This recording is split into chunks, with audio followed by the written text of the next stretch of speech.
안녕하세요. 엉투일기의 엉클 케빈입니다. 지난 주간 잘 지내셨는지요? 주말에 일이 있어서 예, 동영상을 올리지 못했고요. 다행히 어, 오늘 내일 휴가라 시간을 내서 동영상을 올려보도록 하겠습니다. 네, 그 13F 포트폴리오 마지막 시리즈가 될 것 같고요.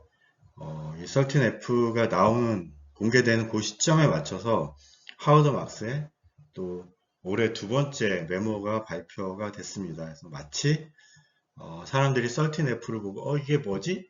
라고 했을 때 이러이러한 이유로 이렇게 했어 라고 설명하는 것 같은 그런 메모였습니다. 그래서 그 메모까지 같이 함께 살펴보도록 하겠습니다. 먼저 웨일위스더닷컴에 가면 썰틴F 내용을 저희가 볼 수 있습니다. 그래서 거기 보면 이제 첫 페이지에는 탑 바이 하고 탑셀 5종목씩 나옵니다. 그래서 챗GPT한테 이게 뭐야? 라고 했더니 이제 이렇게 정리를 해줬습니다. SPY 그리고 이제 홈 빌더 ETF 그 다음에 러셀 2000의 풋 옵션을 매수를 했다. 그러니까 풋이라는 거는 이제 하락에 베팅을 했다는 것이고요. 하락에 대비한 해징 전략으로 보인다. 그리고 이제 BLCO 그다음에 ITUB 요거는 이제 안과용품하고 브라질의 대형 은행인데 저평가되거나 그다음에 신흥 국가에 투자를 확대하는 것이다. 그리고 신규로 많은 매수를 했는데 주로 라틴 아메리카와 동남아 플랫폼 기업을 인수했다라고 이야기를 하고요. 그러면 뭘 줄이고 뭘 팔았냐라고 보면 중국 기업들을 대폭 정리를 했다라고 이야기를 하고 있습니다. 그래서 이제 미국의 그 천연가스 회사는 뭐 좀 팔기는 했는데 비중이 여전히 탑에 와 있고요. 이거는 이제 코이러스 바이오사이언스라는 회사에 이제 부채 관련된 자산을 매각을 했다는 것이고요. 이제 뭐 엑시트를 한 모양입니다. 하워드 막스의 오크트리 캐피탈은 주식만 하는 게 아니고 주로 채권 거래를 하는 회사입니다. 근데 그 채권이 우리가 생각하는 뭐 그런 애플의 회사채나 아니면 뭐 미국의 국채 이런 것이 아니고 굉장히 어려워진 회사의 정크 펀드 같은 것 중에 이제 회생 가능성이 높은 것들에 대한 것들을 매수를 하고 그다음에 그 기업을 도와서 이제 이익을 나서 이제 이익이 나게 되면 이제 엑시트 하는데 아마도 요것도 그런 부채 관련 자산의 매각이 아닌가 이렇게 생각을 합니다. 그리고 뭐 브라질의 철, 니켈, 광산 기업도 매각했고요. 전체적으로 보면 여기는 이제 진동닷컴만 나와 있지만 중국 기업을 대폭 청산했다라고 이야기를 하고 있습니다. 그 내용을 좀 살펴보면 이거는 이제 그 다음 페이지에 나와 있는 이제 탑, 홀드 주식에 대한 내용인데 이렇게 놓고 보면 이제 잘 정리가 안 돼서 제가 챗GPT한테 좀 정리를 좀 해달라고 했습니다. 그랬더니 이렇게 정리를 해줬고요. 이걸 보면 이제 풋옵션 빼고 나면 그리고 채권 관련된 거 빼고 나면 이렇게 20개의 기업이 정리가 됩니다. 그러면 증가한 것들은 3호 대출 시장 그다음에 이제 뭐 인프라 투자 그다음에 뭐 멕시코 에너지 회사 뭐 이런 것들 뭐 구리 뭐 이런 것들을 샀고요. 신규를 한 것들은 뭐 아르헨티나 그다음에 뭐 동남아 뭐 중남미 통신 장비 뭐 이런 회사들을 샀습니다. 그리고 청산한 종목을 보면 중국의 뭐 바이두 그다음에 이제 빌리빌리 거, 그 다음에 아까 이야기한 JD.com 뭐 이런 것들을 많이 팔았습니다. 그래서 그러면 22에 있는 것들 주로 이제 어떤 것들을 들고 있냐라는 걸 보면 이렇습니다. 그래서 하워드 막스는 좀 에너지 인프라 뭐 이런 것들을 좋아하는 것 같습니다. 그래서 지금 보면 에너지 자원이 한 37%가 되고요. 산업 인프라가 한 10% 정도 됩니다. 그 다음에 금속, 광업이 한 5% 되고, 그 다음에 이제 전력, 유틸리티가 또 5%. 그래서 이 전체 한 57% 정도를 이제 에너지 인프라, 그 다음에 이제 광업 관련된 것들을 가지고 있는 거죠. 이쪽 비중이 이제 굉장히 높게 돼 있고, 지역으로 보면 미국이 한 30%밖에 되지 않고 그 외의 지역이 한 70% 됩니다. 그리고 그 중에 이번에 이제 이 투자들을 통해서 중국의 비중은 좀 많이 떨어졌고 중남미의 비중을 올린 거죠. 한마디로 정리를 하면 투자 전체는 줄이지 않았고 중남미 쪽에 투자를 하고 그걸 위해서 중국의 비중을 줄였다. 이렇게 정리를 할 수 있을 것 같습니다. 이 내용을 좀 보려고 하면 하워드 막스의 메모들을 한번 살펴보는 게 좋을 것 같습니다. 네, 올해 첫 번째 메모는 4월 9일 날 발표가 됐습니다. 제목은 아무도 모른다. 다시 뭐 이런 얘기죠. 이때가 어떤 때였냐 하면 트럼프 대통령이 중국하고 막 100% 이상의 막 관세를 이야기하고 뭐 여기저기 막 그냥 관세를 막 던지듯이 이렇게 폭격하듯이 관세를 이야기할 때였고요. 그래서 주가가 엄청나게 떨어졌던 그 시기에 하워드 막스가 요 메모를 가지고 왔습니다. 그래서 이 Nobody Knows라는 거는 시리즈라고 이야기할 수 있는데 첫 번째는 2008년 금융 위기에 주가가 급락하고 나서 이제 썼던 메모고요.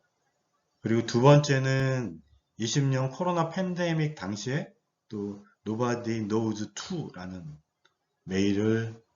메모를 날렸고 이번에 이제 세 번째인데 Yet Again 이라는 제목으로 메모를 보냈습니다. 과거에서 얻은 교훈은 뭐냐면 2008년, 20년 당시 우리는 미국의 금융이 끝날 것이다. 2020년 당시에는 지구의 많은 인류들이 문제가 될 것이다. 그래서 경제는 피폐해지고 엉망이 될 것이다. 라는 그런 생각들이 팽배하던 시절에 그럼에도 실제로 세상이 끝나지 않을 가능성에 대한 것도 함께 고려를 해야 된다라고 이야기를 했고 그리고 그때 역시 세상은 끝나지 않았다. 대부분의 경우는 끝나지 않는다. 우리가 보통 미래를 분석한다라고 이야기를 하는데 예측할 수 없는 미래를 분석한다는 건 사실은 그 자체로 알 수 없다. 왜냐하면 이런 경우에 어떤 일들이 일어날지에 대한 것 자체가 예측이 안 되기 때문에 그것을 분석하는 건 말이 안 된다는 이야기고요.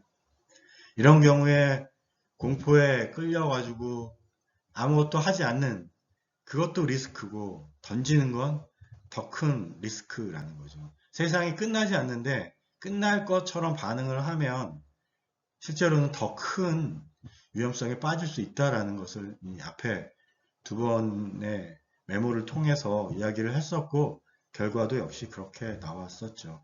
이번에 불확실성인 트럼프의 관세 정책은 그동안의 국제 규범을 크게 벗어나는 전례 없는 그런 조치들로 즉각적으로 안 좋은 일들이 일어날 수도 있고 장기적으로도 어떤 방향으로 갈 수 있을지 우리는 전혀 알 수 없다. 전문가들이 이런저런 이야기를 하지만 실제로 예측은 불가능하고 확실해질 때까지 아무것도 하지 않으면 오히려 위험이 더 클 수 있다.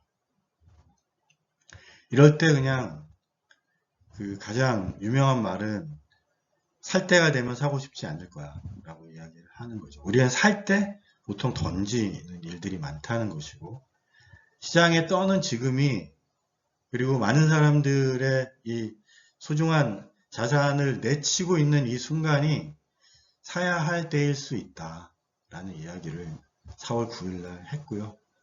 그 후로 이제 주가는 많이 올랐죠. 거의 한 10% 정도 떨어졌다가 거의 한 30%, 20% 정도 올랐습니다. SPY 기준으로. 거기에 대한 이야기를 했고, 지금 그러면 이 시점에 한번 시장을 살펴봐야 되지 않겠냐라는 게 이번에 발표한 메모 2입니다.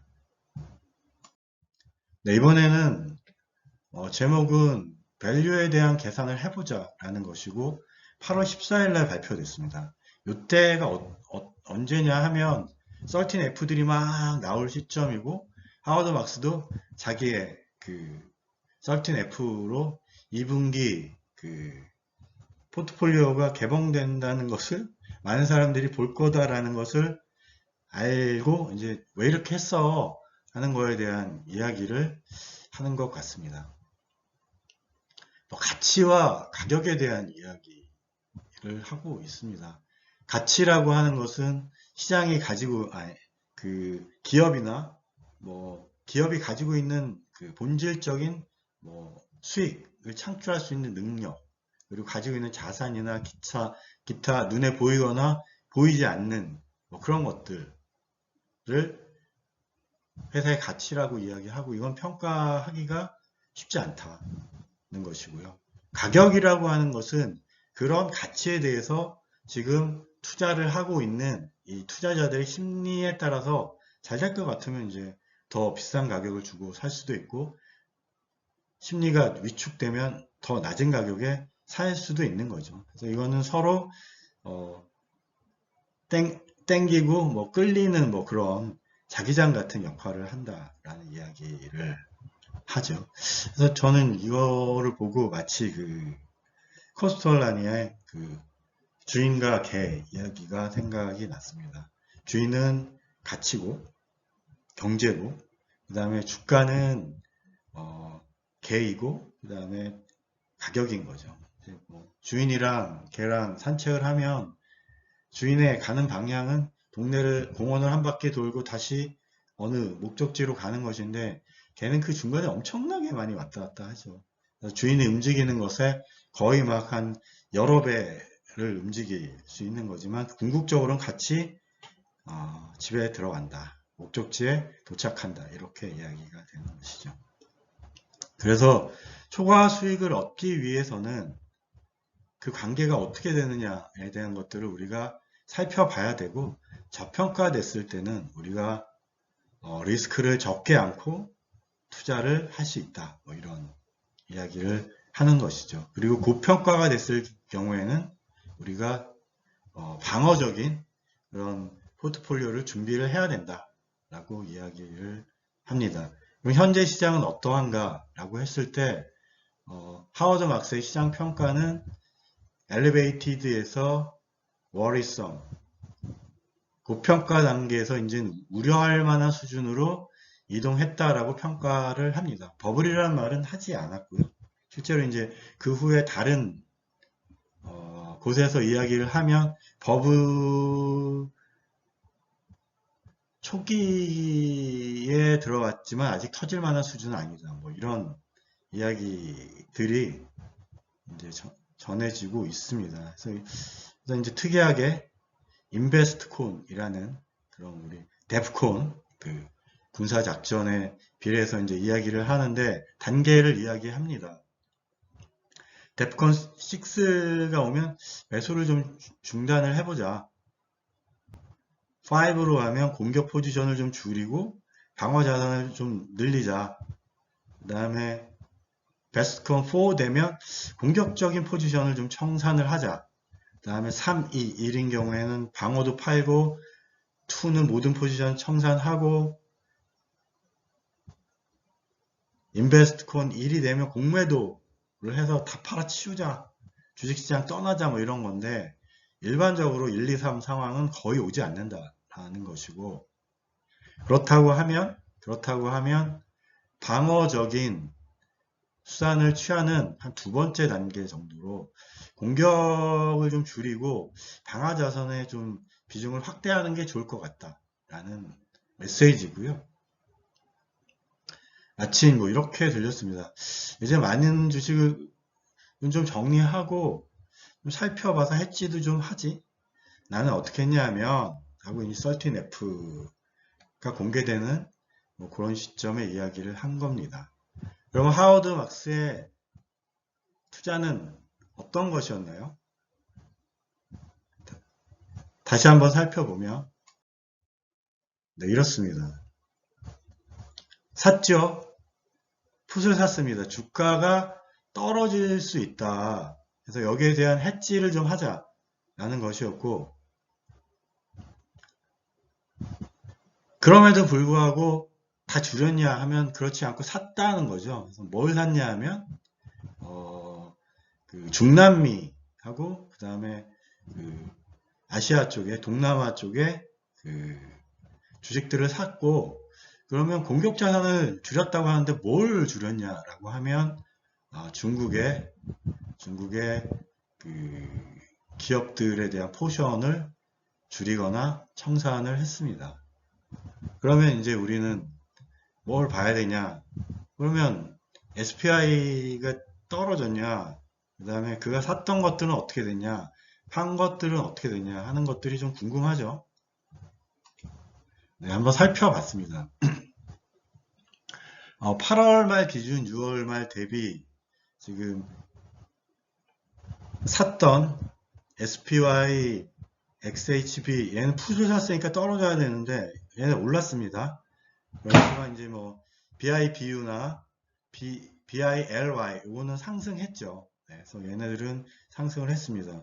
그래서 이제 전체로 놓고 보면 SPY랑 XHB 풋은 망했습니다. 지금 올랐고요. 한 4%, 한 15% 정도 올랐고 그 다음에 팔았던 JD.com이나 바이두나 빌리빌리 같은 경우에는 진동닷컴은 좀 한 5% 정도 내렸지만 나머지는 올랐습니다.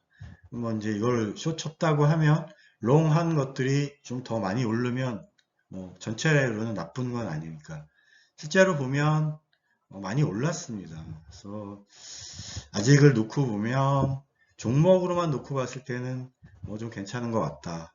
그 다음에 풋 옵션인 경우에는 올라서 손해를 좀 봤을 것 같다. 근데 이제 이 풋을 어느 포지션에 얼마만한